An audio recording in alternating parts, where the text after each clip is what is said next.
Hey guys, welcome to MAGFEST VR Villa. We have an exciting guest here is Alberto, the head of marketing for MyDearest, the Japanese developers out of it's Tokyo, right? Yeah, Tokyo. Awesome. We are here at MAGFest. It's a music and gaming festival. Oh yeah, we got Dr. Oolong over here. I just had to make sure because Yeah. you guys are going to hear my voice. You might not know who I am. Yeah, and I then- can. Yeah, and then yeah, he's here. We've got Poonanners from V Respawn. We've got a lot of cool content. People can see us playing a lot of games back here, and hopefully we don't get hit in the back of the head. But we do have a 6,000 square foot game room here specifically focused on VR and AR, which is one of our first times we've been able to do that at a show. So we're quite excited about sharing it with the community. And MAGFest did sell out right before the show even started today. So and it's only Thursday. There are over 22,000 nerds in this building, which is there insane. are. And it's exciting just to share with this with the community. Can we hear it for some of the nerds out there? Yeah, everyone. Woo! Make your presence known. He does not know. He cannot see I y'all. can hear them. There you go. Exactly. So it's thank you for joining us here on this quest Thank you. of For inviting sharing our VR passion with the world and just basically to other gamers. So go ahead and give us a little more information of who you are and what you guys do. So, as you said, my name is Alberto Moreno, head of marketing here, the global marketing, not the Japanese part. MyDearest, we are a company based in Tokyo. We made in the past some VR visual novels like Tokyo Chronos, Aldeus, Discordia. Discordia was more like an adventure game, but And now we are developing a new game, multiplayer game, kind of like a hero shooter 3 versus 3, based on melee combat, just punching people, called Brazen and Blaze. And I'm one of the producers of it. It's been really exciting. Yes, Hello. it definitely has. Yeah, I'm quite excited. Well, I've been watching in all the videos and just itching to try. But our time schedules is always a little bit different. You have the beta to play. Yep. The beta is coming in like a couple of weeks, 3 weeks. At the beginning of February. So And if you have that. there's going to be something you guys take away from this, is that it is an open beta, right? Open beta is It's going an to be open beta, yeah. that second week of February. We'll be sure to have the specific Yeah. dates at the end of the session for sure.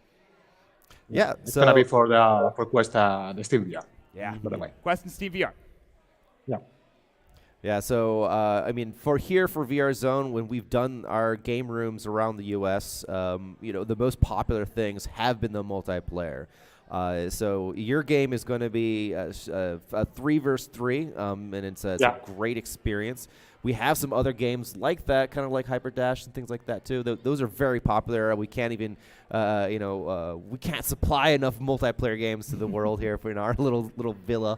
But talked a little more about the art direction and the uniqueness about what you guys have in store.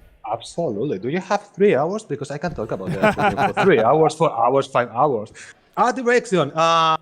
The whole thing it was quite interesting because, as you know, we made visual novels, and all of a sudden we did a 180. We are gonna make a multiplayer game, like a service game, and everything. And some people asked, "Oh well, but you usually make stories, like a story-based game. This is quite different."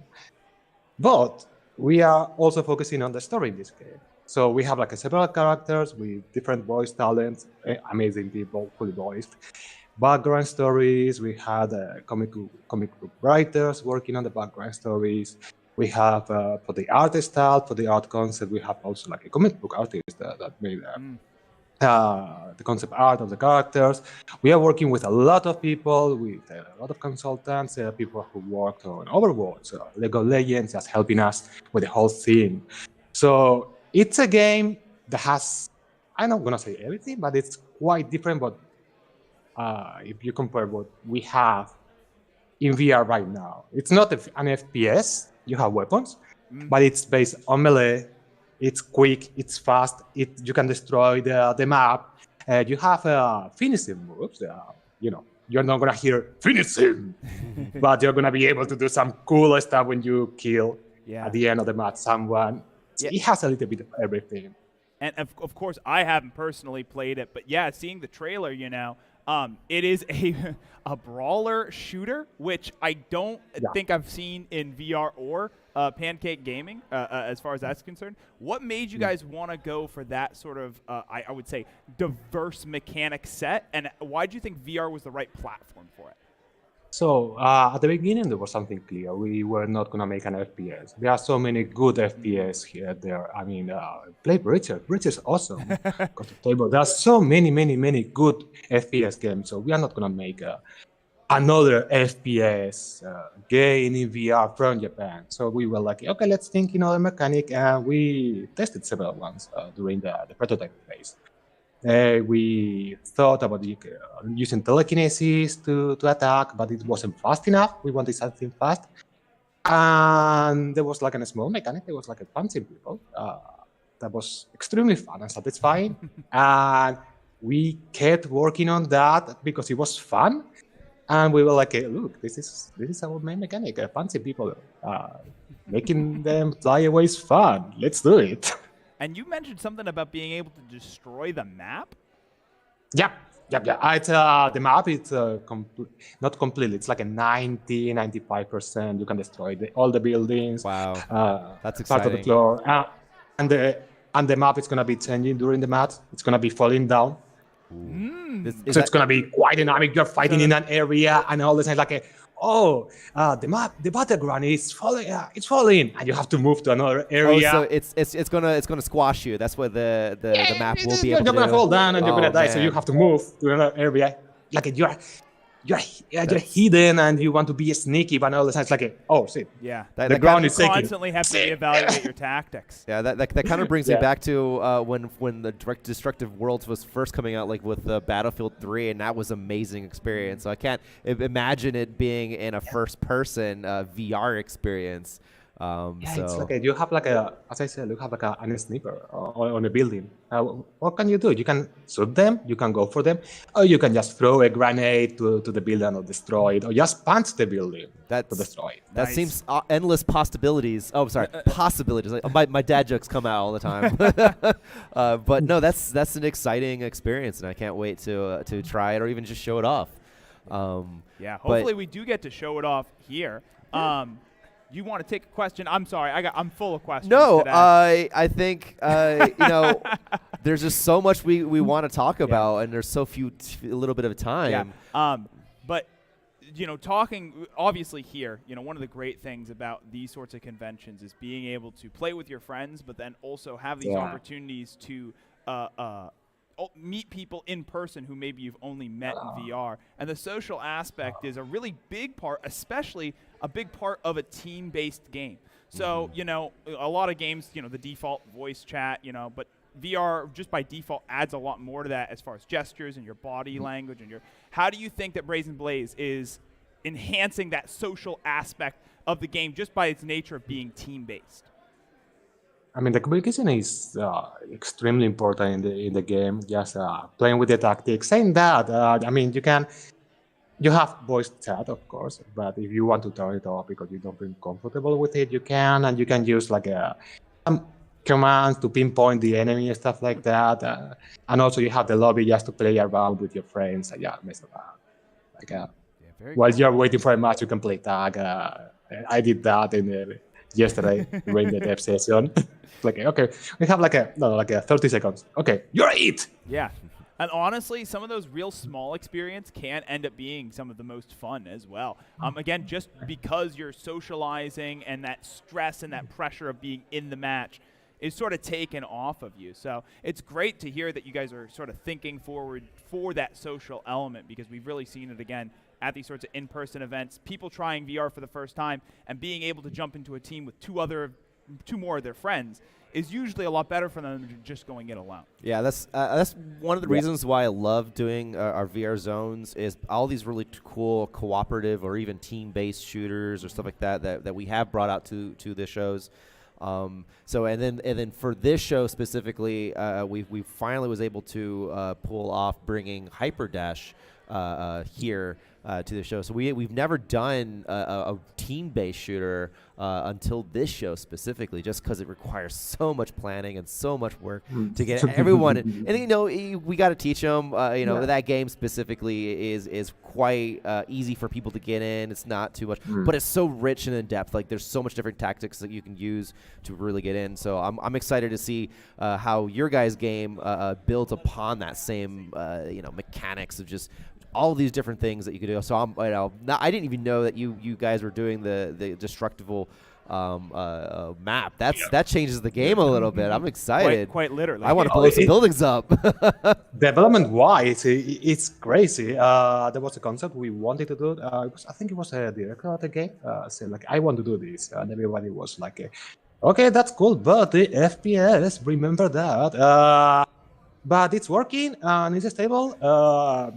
We love to hear you're that. not getting motion sickness. So. Yeah, I mean that's the really They're cool. magicians. They're wizards. I don't know how they do it. Yeah, that's one of the really cool novel experiences about VR is that almost every developer out there has their own little take, their own little spin on how to do it, because there's 20 million different ways you could do the same thing.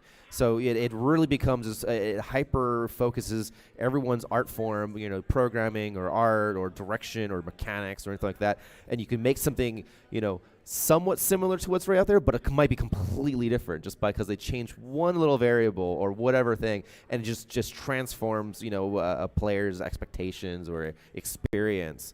So that's why we love what we do and really find these cool things and just share it with the world. Just saying, wow, this is something here that's really cool. And there's a lot of indie devs out there, you know, that these are really great games that we should be cherishing and showcasing and just playing.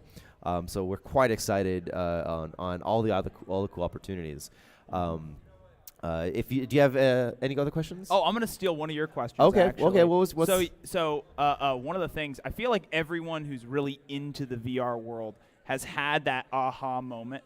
You know, whether it was the first time putting on a headset or a certain game that really made you think like, oh wow, this is here. It's right now. You know, this technology is in my hands. Did you have one of those moments with virtual reality? And if so, what was it? Yeah, it was a long time ago. It was with a PSVR game back in the days. I think it was like the Star Trek 1. And you could use like a voice commands to give orders and just work. And it was during an event, I think in Norway. I just went there. I think I know which game you're talking about. Yeah, and all of a sudden it was like, I mean, I played VR in the past a little bit, but it was like all of a sudden I was playing PSVR. I was inside the Enterprise and I was giving commands to my crew and it was working and it was like, wow, I mean, Star Trek, this is freaking awesome. So that was my moment. Awesome. Yeah, is that Bridge Commander? I don't remember. Yeah, I don't remember the name. Yeah.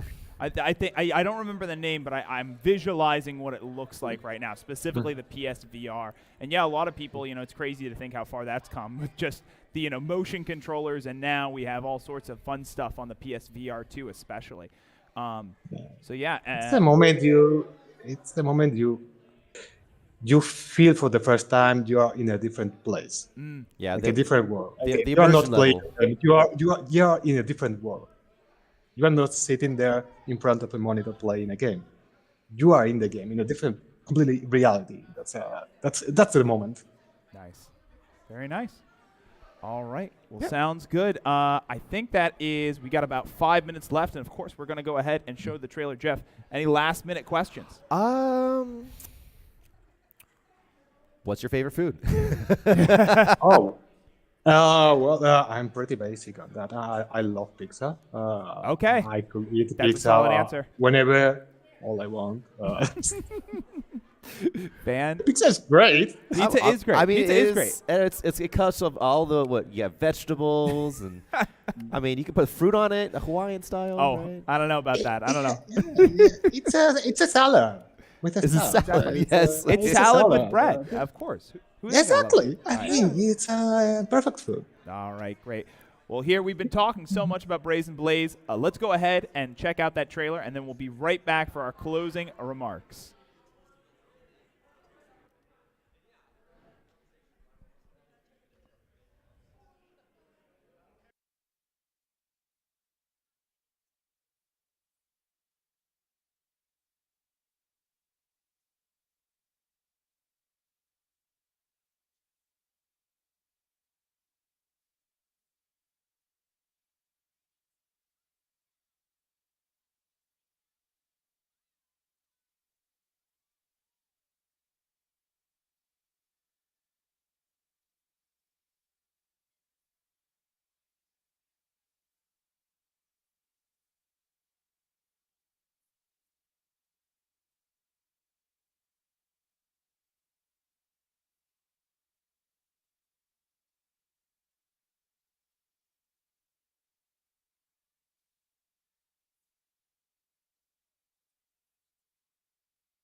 right, great. Thanks so much for joining us. Stick around, y'all. Thank you for In a inviting little me. bit, we're going to have our walkabout Mini golf. Walkabout mini golf Yeah. MAGFest Cup. Ugh, I tongue twisted myself Yeah, there. it was the largest competition last year, so hopefully we'll be able to repeat it, and a lot of people will come out and play and experience all the cool VR stuff we have here. So again, there is this is a sold-out show, 22,000 people in this small little building. It is cold outside, so they're all that itty bitty tiny, tiny building. Gaylord Tiny building. Harbor. You I know, mean, just a tiny if you little go building. if you go galactic sized, right? Yeah, it's tiny. Well, thank you so much again for joining us. Again, Brazen Blaze is Thank going to you for have its inviting beta, me. I believe, on the 8th and 9th of February. Be sure to check out. From the 5th of February. Oh, 5th. Okay, Fifth. sorry, 5th. Yeah, and it's gonna 6th. be 5th from and the 5th, 1 week to the 12th. Oh, Perfect. All okay, right. awesome. And if you want to know more information, you can go to, of course, their Discord. But in order to join that beta, Yeah. you'll need to sign up on their website. What's that website, real quick? brazenblaze.com. brazenblaze.com. All right, great. Thank you so much for joining us. Stick around, y'all. We'll have Walkabout Mini Golf here in just a little bit.